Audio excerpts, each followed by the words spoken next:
the function of any kind of non-violent posture is to threefold. So think about it from the context of Jeff Thompson's fence. Three functions of the fence. The first function is to maintain proxemics, which means the gap between you both. If there's some kind of verbal interaction, as people amp up, they move forward, right? So it's very important that you control momentarily your personal space, or this gap, right, between you both. You might say, look, mate, just calm down. What is it you need? As you're talking, particularly if you're trying to de-escalate. Well, that position or platform that you're employing needs to be unobtrusive, non-aggressive, non-violent looking. But look at it from a tactical perspective, right? What's a major pre-threat cue? Somebody's fucking amping up, pulling, they're pointing, they're animated, they're beckoning, and all of a sudden they shift body weight. Well, if it's done very gross motor, he's a fucking amateur, but no less dangerous.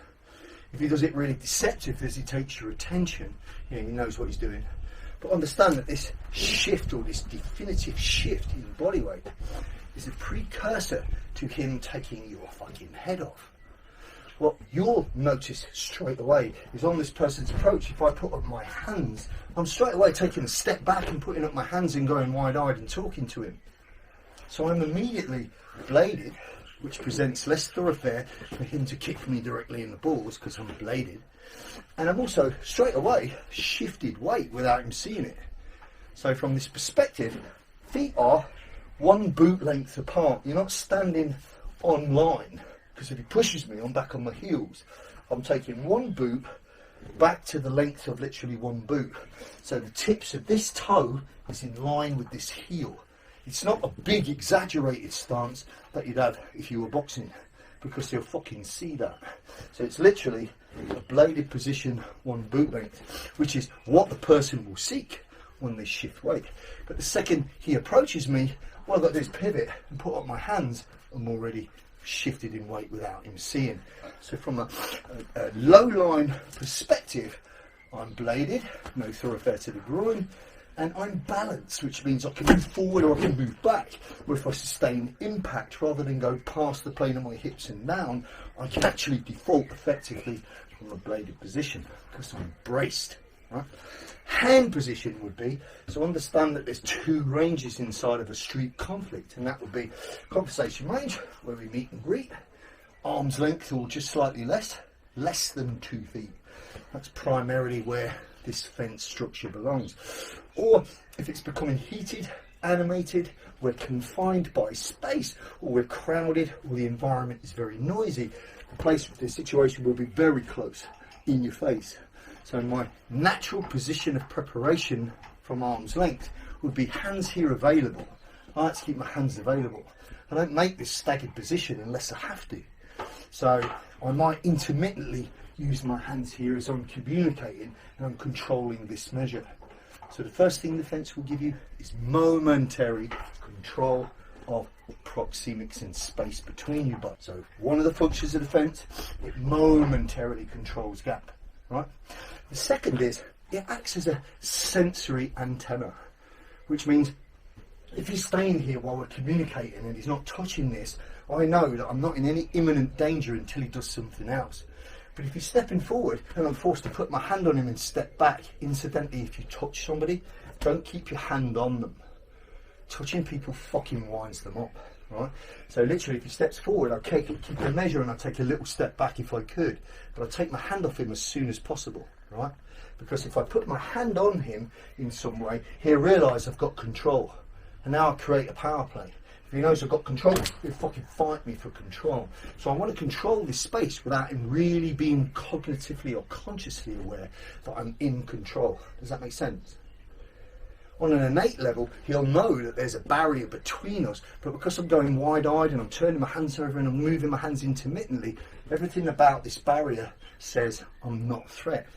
If he is switched on and he's got savvy, or if you're not as, let's say, you should be very in a position with this where you can do this without him realising. But if you're not seasoned and you're relatively new to this, you quite often see people doing this. It looks very static.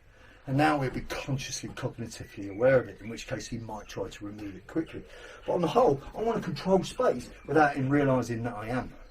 So if there's a verbal interaction between you both, get used to what South Narc calls talking Italian. Well, mate, I ain't got no problem with you. Just be cool. Leave me alone, man. I don't want no trouble, right?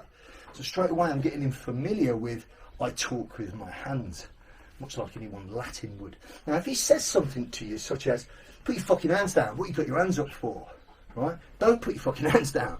Say something along the lines of, look, mate, I don't know you and you're making me nervous. Now, what is it you want? So now I'm actually feeding his ego. I'm actually telling him that I'm recognising he's potentially predatory and I really don't want none of it, which may allow me to de-escalate. But it will certainly calm his adrenaline because I'm telling him I don't fucking want none. Right? So from a tactical perspective, if he notices the fence and tells you to put your hands down, say, look, mate, I'm not being funny, but I don't know you, and you make me fucking nervous. Now, what do you want? As you try to move away. And if you could talk your way out of it from there, then situational control has worked for you, because that's what it is. It's a non-physical option. But the first thing it will give you is momentary control of proxemics. Second thing it gives you is it acts as a sensory antenna. So if he tells me to put my hands down, he's telling me he wants to close the gap. If he steps forward and I'm forced to push him back, he's telling me he wants to close the gap. And if he slaps my hands down, he's telling me he wants this gap removed. In all cases, he's telling you, just as if he phoned you up and told you or wrote you an email, that he's about to become assaultive. Because the final precursor to violence is when he suddenly closes distance with the assault itself. And he wants this out of the way to do it. So a fence will protect you momentarily, but it doesn't last forever. You can't keep pushing the person back, pushing the person back. You can't keep, if he slaps the hands down, putting them back up, putting them back up. So we have what's called a two-touch rule. And the two-touch rule is never allow anyone to touch the fence, which is the lead hand, more than twice without taking action. So before my spiritual awakening, I was not a fucking people person. I'm quite impatient with people. So I used to have a one-touch rule. One touch. You touch this and you don't fucking listen, now you're getting it. Right? But the idea is never allow somebody to keep touching the fence because now you've got to preempt. If he's coming forward, he's telling me I need to preempt. So it's a sensory tentacle that's telling you, act now. Take fucking heed of it. Do not go into denial. The third and final benefit of the fence is it's a rangefinder, which means if I can touch him from here, I can punch him in the fucking throat. I can touch him, I can hit him. It's a rangefinder. So it will protect proxemics, will act as a sensory antenna, and it will act as a rangefinder.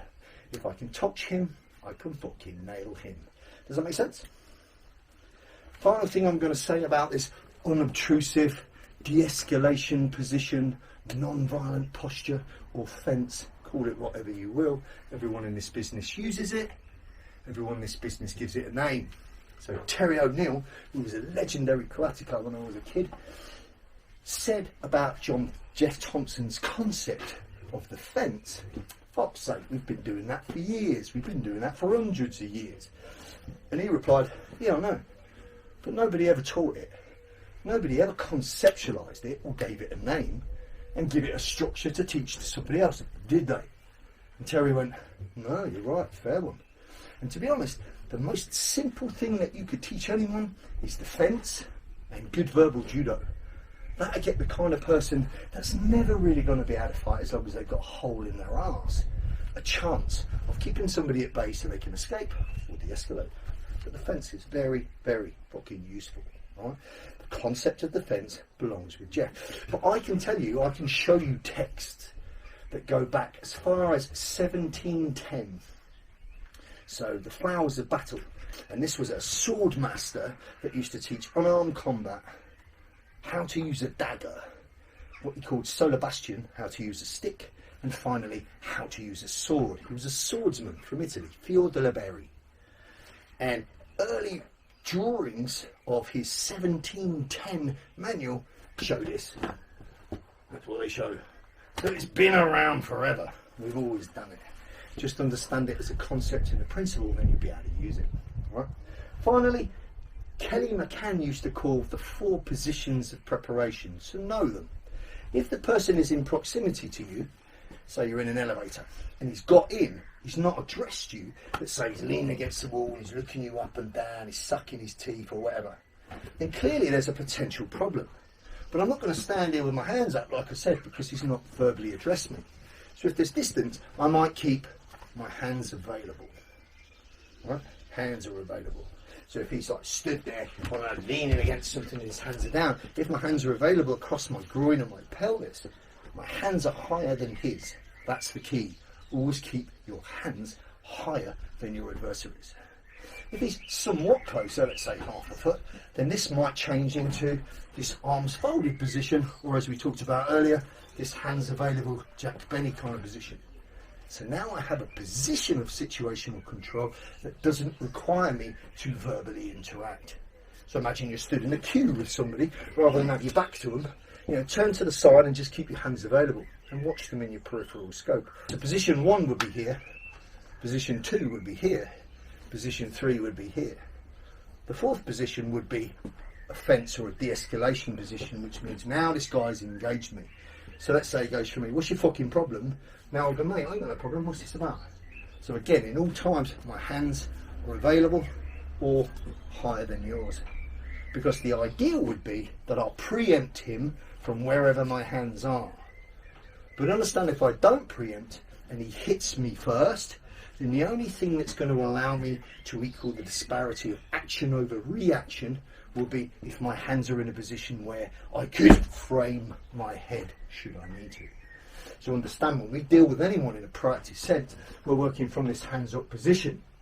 My plan A is I preempt. But just as a plan B backup plan, if he was to launch at me from here, I could cover my head.